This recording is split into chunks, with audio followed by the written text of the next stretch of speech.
All right, good morning. Let's get rock and rolling here. Thanks for all coming today. This is our monthly coffee meeting. We have these several times a year in person.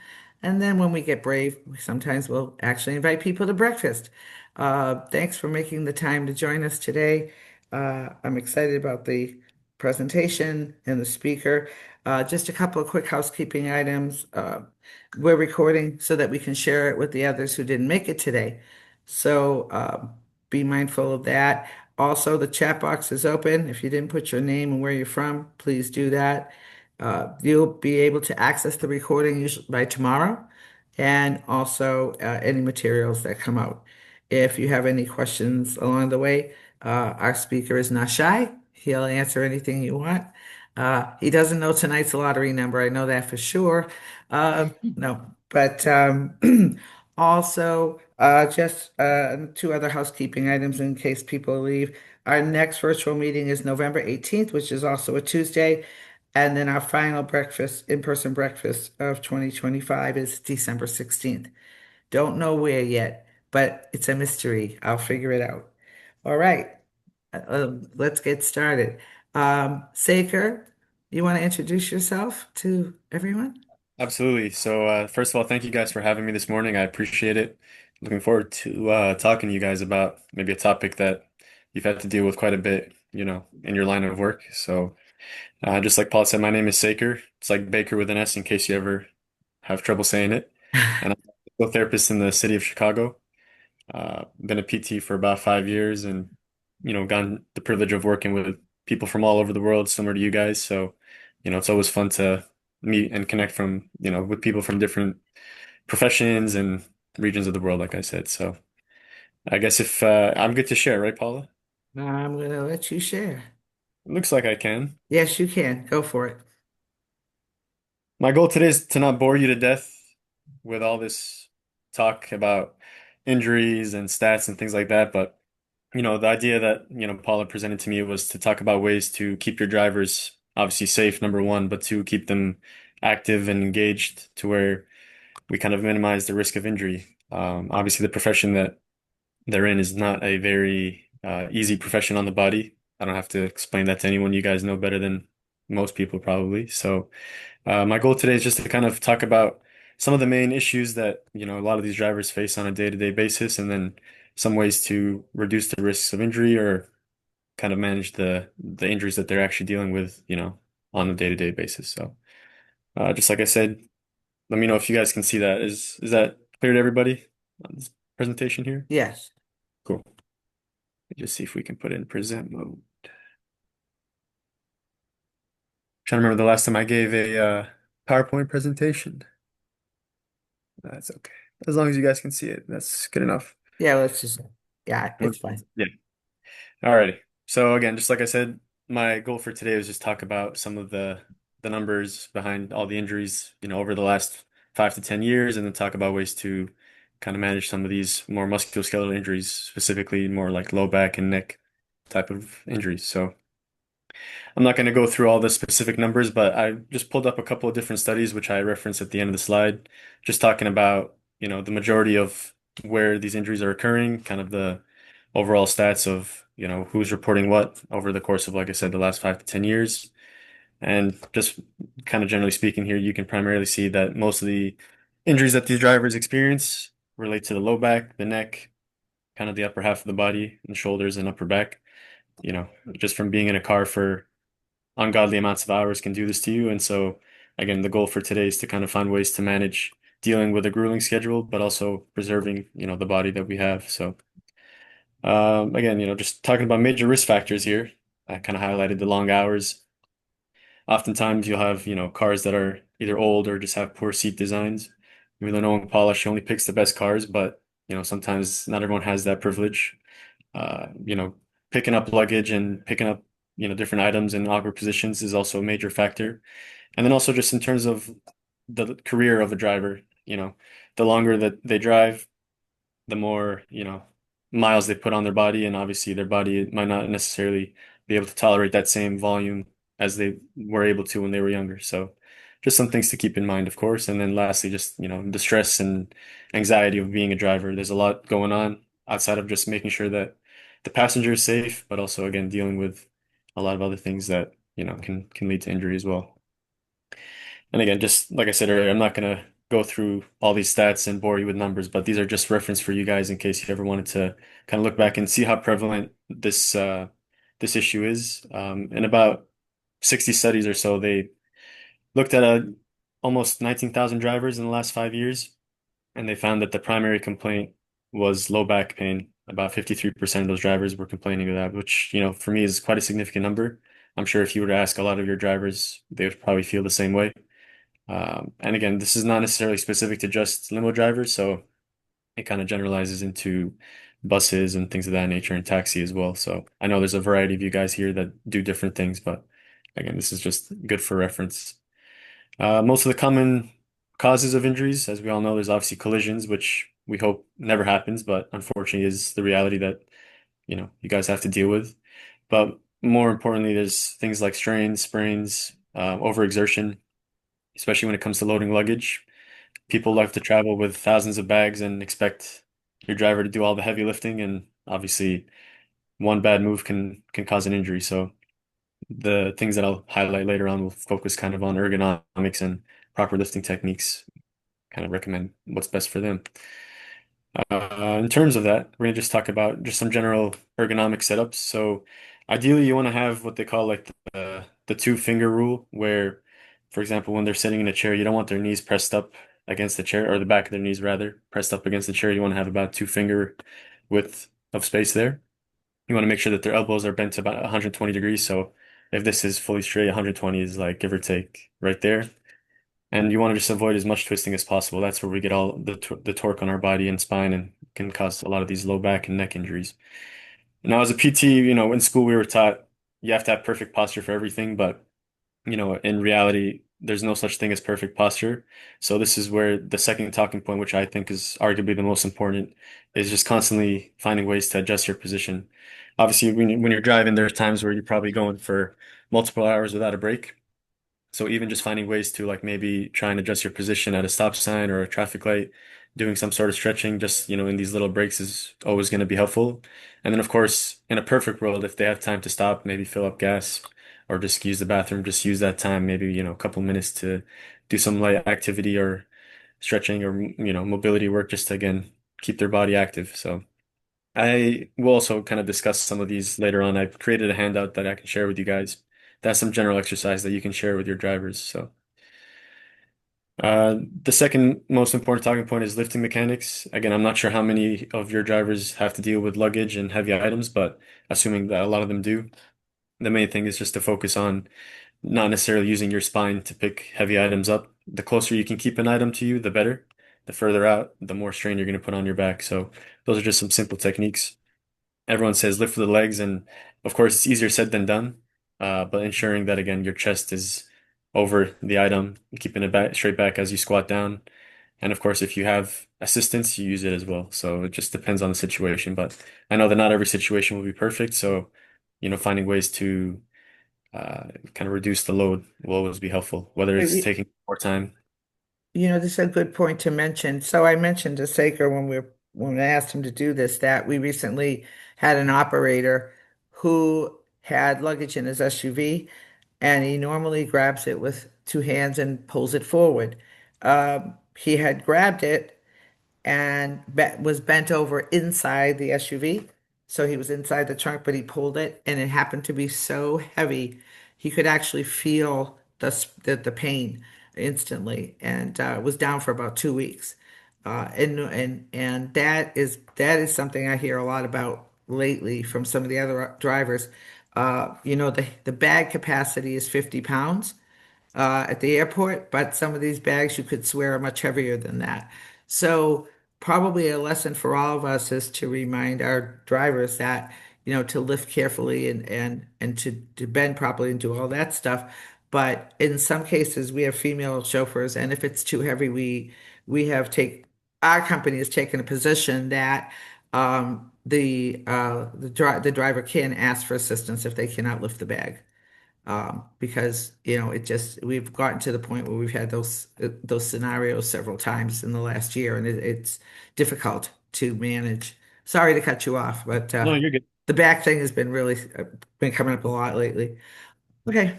I would say, obviously in an ideal world, the higher the surface is that you're putting the bag, into the trunk, the better. But, most airport carts are pretty low to the ground. So Yeah. in cases like the driver you mentioned, one other point that I wanted to bring up was using momentum when lifting awkwardly placed items. Just being able to use kind of your whole body will be better than trying to be Superman and pick something up that you know is heavier than what you can tolerate. So if you, when in doubt, use momentum, which again, hopefully is not always the case, but sometimes you have to do what you have to do. So that's a very important talking point that I think most drivers should, be aware of. And then here are just some general pictures. You can find all these on Google, but again, just ideal positions in terms of lifting and car seating position. The biggest thing is obviously keeping your head pretty much pressed up against the headrest, not necessarily above or below, just kind of right at the midpoint there. So I know again, sitting for many hours, no one's ever going to sit like this for 5 hours straight. So like I said, even if it's like every 30 minutes, just kind of adjust your position, try and stretch, that kind of thing. It'll do them a lot more good than just trying to stay as static as possible. And unfortunately, I know you guys probably have certain criteria for how you want your drivers to present themselves with their customers, but of course, they're human at the end of the day, so I don't think the customer will care too much if they have to adjust their position every now and then. So, and yeah, that's pretty much, just generally speaking about all the, different ergonomic and strength and mobility exercises that I think would be ideal.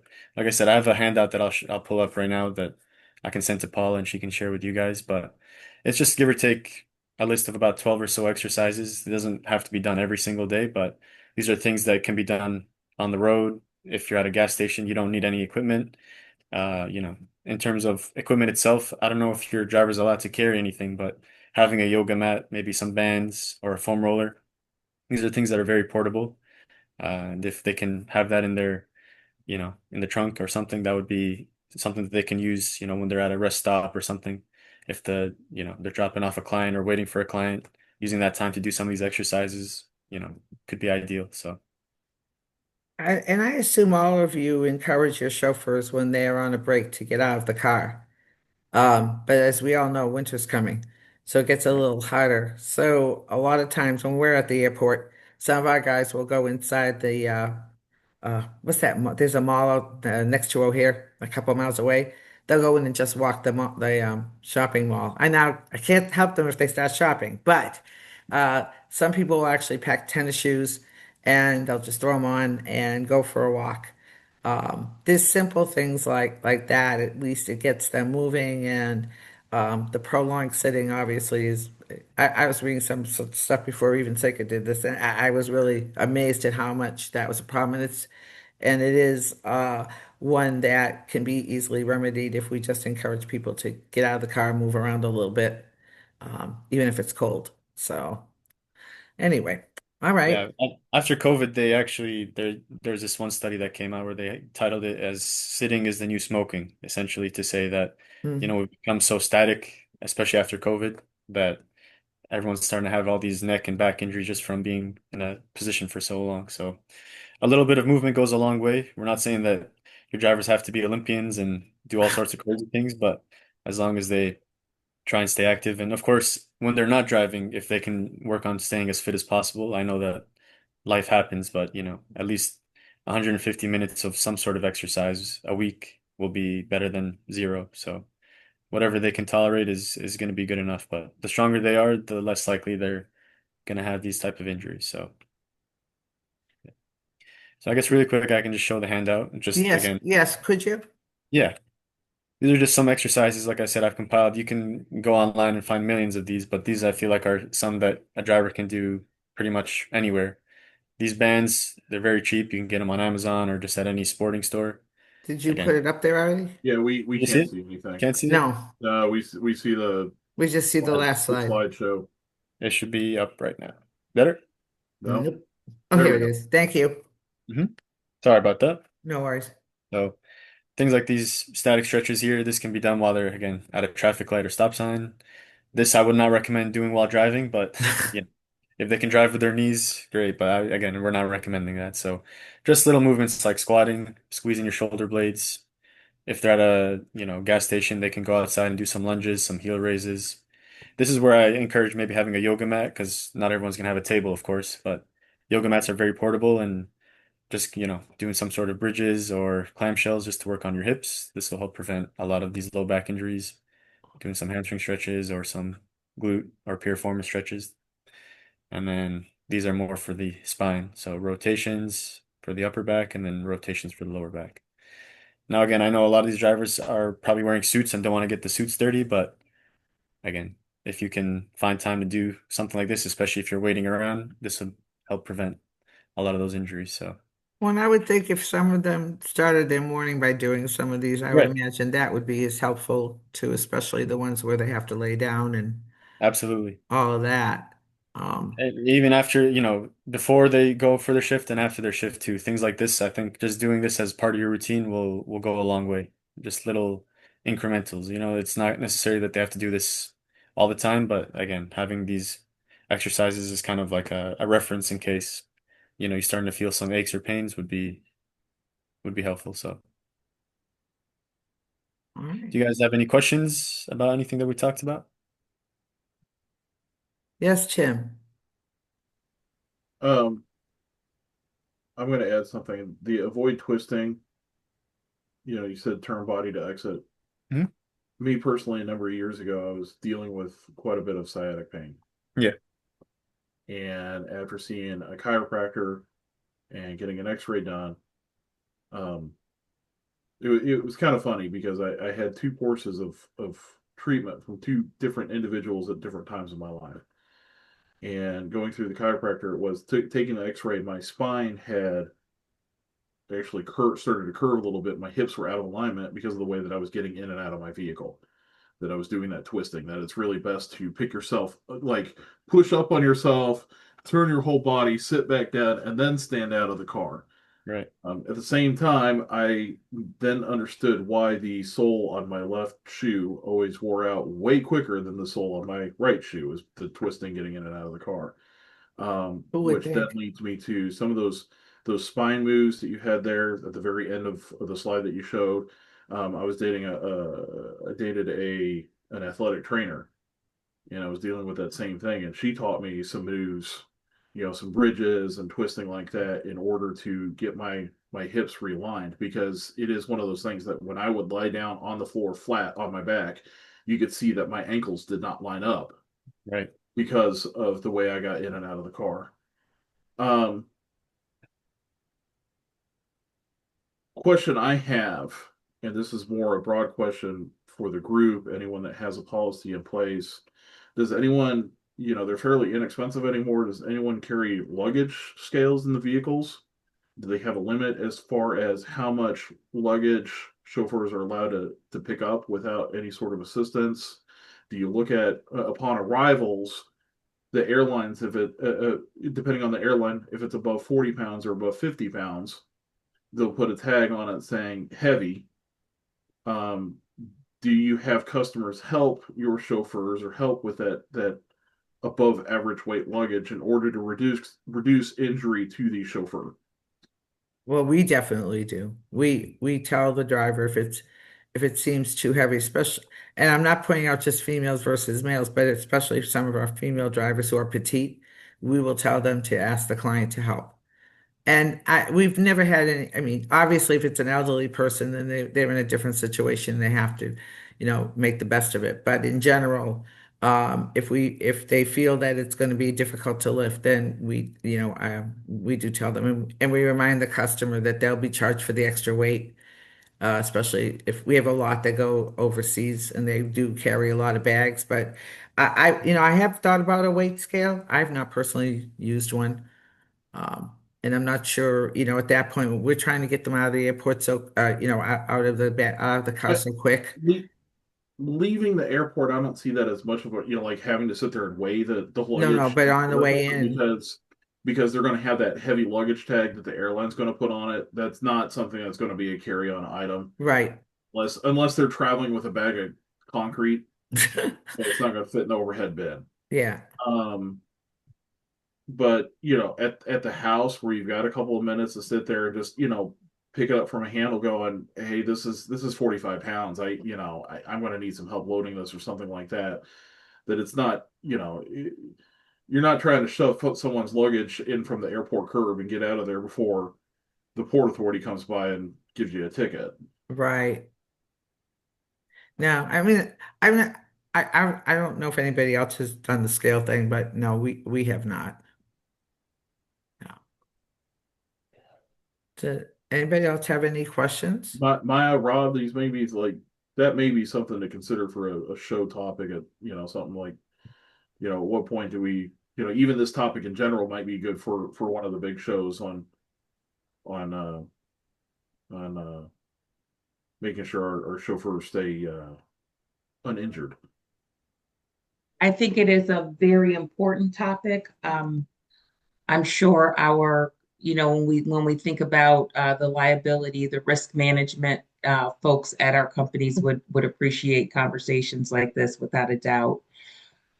Um, it seems like there should be just across the board a focus on health and wellness in the workplace. And this is a great starting point for us. But even to extend that to what it looks like in the office, Hmm. some strategies that people have implemented in offices in the last few years. There's the people are re-energized by the stand-up desk, and now the walking desk are a thing. Um, I'm trying my hand at that walking desk Are you? myself. Yeah. Um, I've heard of companies who encourage movement on breaks now instead of, you know, um, people going and having a coffee break. They encourage them to have a walking break around the campus or, things like that. So those are all things that when we think about this, the safety of chauffeurs as they're operating their vehicles, but an overall focus of health and wellness across your company is a very, very good idea, because we know as people are more active and healthier, that you have less call offs, less sick days, people are more productive and things like that. So it's important for sure. I'm And going to full ask and less workers' comp issues as well. Yeah, yes, And my definitely. my and you that's a caused me big to think of issue. something. You caused me to think of something, and it's going to be Paul is probably going to hate me for asking this question, but I'm going to ask this question. I don't Okay, hate you. but we're talking, but we've got your physical therapist, correct? Correct. Okay, Saker. Um, people going on breaks, it is, and I would say it's definitely more prevalent amongst the male community than it is the female community. But has there been, this is a weird question. Has there been an increase in injury for people for sitting too long on the toilet during their break, scrolling through their phone, trying to get a break? And I sit there and it's just one of those things that for some people that is their break, is the bathroom break, their solitude, stuff like that. And you're talking about toilets are not necessarily the most ergonomically designed apparatus. Correct. I mean, I would say no one's ever specifically told me that they've sat on a toilet for that long, but I'm gonna assume that people do, Oh Lord. But I think regardless, I for mean, me you hear personally, you hear the you hear the fictive, the stories, the claims yeah, that, well, I was in there so long my legs went numb, right, right? And I and I'm haven't, sitting but there, okay. okay, but I understand you have it, and it hasn't been a problem for me either, Paula. But I'm also wondering, if this is something that we need to be cognizant of when we're sitting here telling people to go on breaks, that hey, don't spend 30 minutes Well, scrolling I, TikTok. I think if I'm understanding you, I think more your point is your break should consist of a variety of movement, not necessarily just sitting on your butt for 30 minutes Yeah, and moving. And that I agree with.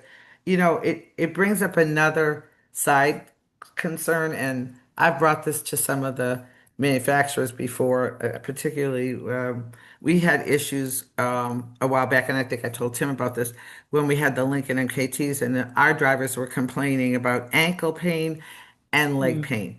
And most of them were just under six. There were some over 6 feet and some under 6 feet. It didn't matter how tall they were. They were complaining because the seat design was so short that the upper part of their leg was dangling, and so there was no support to and particularly taller people complain about this too. So their legs were not, they didn't have the proper support. So they're driving for 2 or 3 hours and all of that. So, And, um, and you know what's funny about that, Paul, is I'm 6'2" and I never had that problem, but and I think a majority of my height different, my like I think I have short legs.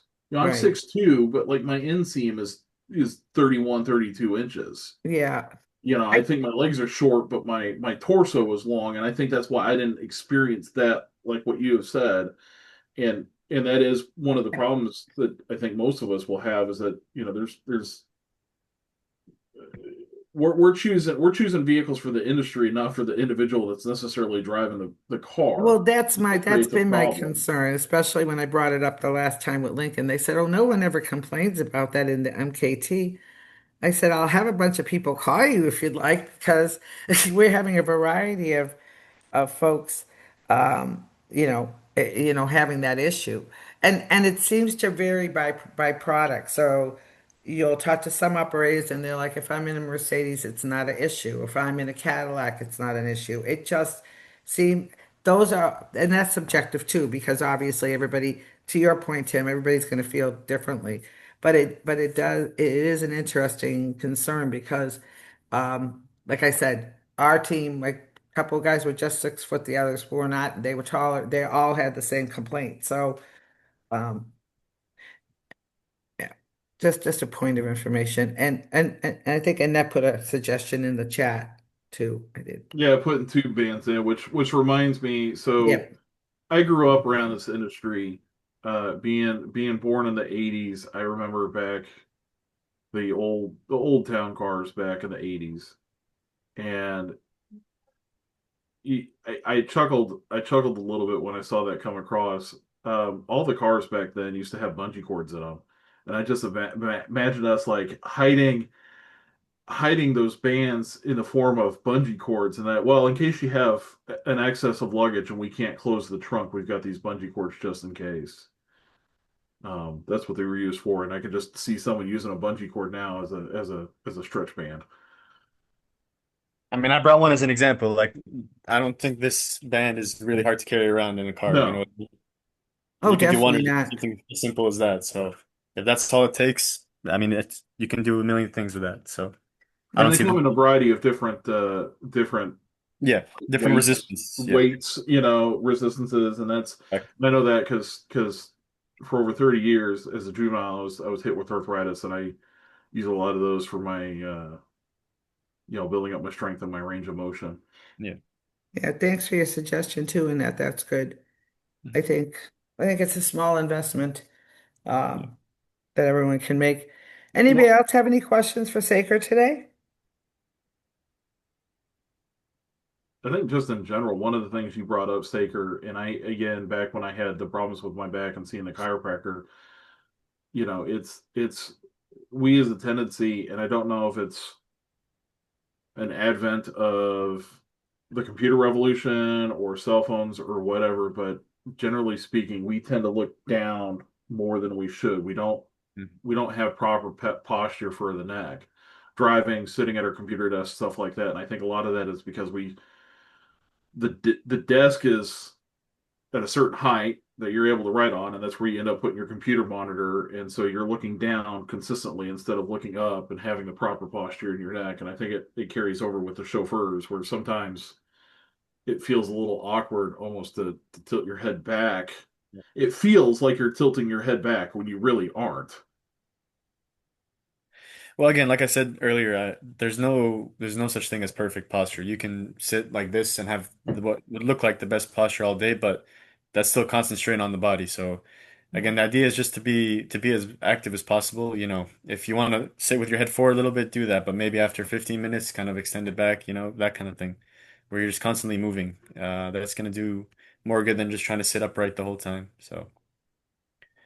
And I know it depends based on the journey and how long the trip is, but again, Right. the more you can move, the better. So, one method that I like to use, it's called the Pomodoro method. You can use it for anything in life, but it's essentially like 25 minutes of just like focused work. In this case, could be 25 minutes of driving, 5 minutes of rest or whatever. And again, in this scenario, they might not have the 5 minutes to stop and get up and move. So again, if it's just readjusting where you're sitting, kind of moving your back, stretching the neck, use that 5 minute gap, and then just do that constantly. And before you know it, you've gone through a whole day where you're not just sitting somewhere for 5 hours or however many hours it needs to be without having moved once. So that applies to the people that work in offices. I mean, unfortunately, where I work in a clinic, I'm always moving, but there are times where I sit down, and then when I start to realize I've been sitting down for too long, I just get up and move and stand and run around. So I think just constantly being on the move is always going to be, the key to success here. So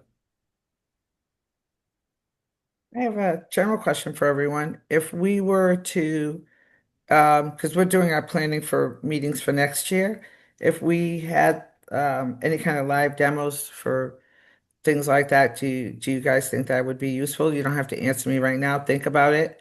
Um, because it's one thing to show us pictures and then, but if we're getting together, maybe it's an opportunity for some of us to see the stuff in action and maybe be able to relay it better to our teams. But it's food for thought as we're planning out next year and all that. Are there any other questions for Saker so he can get back to his real job? Saker, thank you so much for joining us today. thank you for having me. I've really enjoyed learning about this profession from you guys. So I think we take it for granted when we just see your cars around, just think, oh, it's just another limo or taxi. But the work you guys do obviously is meaningful. So, again, thank you for that. And thank you again for having me this morning. I appreciate it. And I left my email in the presentation. So again, I'll send all this to Paula. But if you guys ever have questions or need anything from a physical therapy standpoint, don't ever hesitate to reach out, and hopefully we can connect soon. Thank you so much for that. No problem. Thank you. Thank Take you. care. All right. I'll just email you all this stuff. Is that okay? Okay. I Awesome. appreciate it. Alrighty. Take care, guys. Okay. Bye-bye. Bye. All right. All right. Before I let you all go, do you have any questions for me? Do you want to know what other updates we have? Uh, well, I gave you the ones earlier. November 18th is our next virtual meeting. Our in-person breakfast is December 16th. And we I don't think we have any other events yet. There may be one or two others.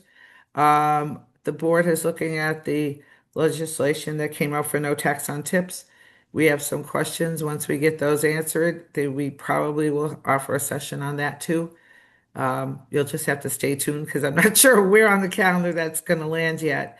But if there are no questions, I know you're all busy today and I don't want to hold you up, but I'll wait a second. If you have any questions, I'm happy to answer them. Um, and if you're coming to Dallas, I hope to see you at the show. Not sure how many of you are coming, but I'll be Uh, there. Maya will be there. Rob con- will be there. congrats on the Bears last second field goal to win the game last night Oh, by a yeah. single point. By a single point. Congrats. That was Phew. Absolutely. All right. Thanks so much for your time. The recording will be available later, and if you have any feedback, questions, or anything, please don't hesitate to reach out. Have a wonderful day, everybody. Thank you. You all take care. You too. See you Bye-bye. soon.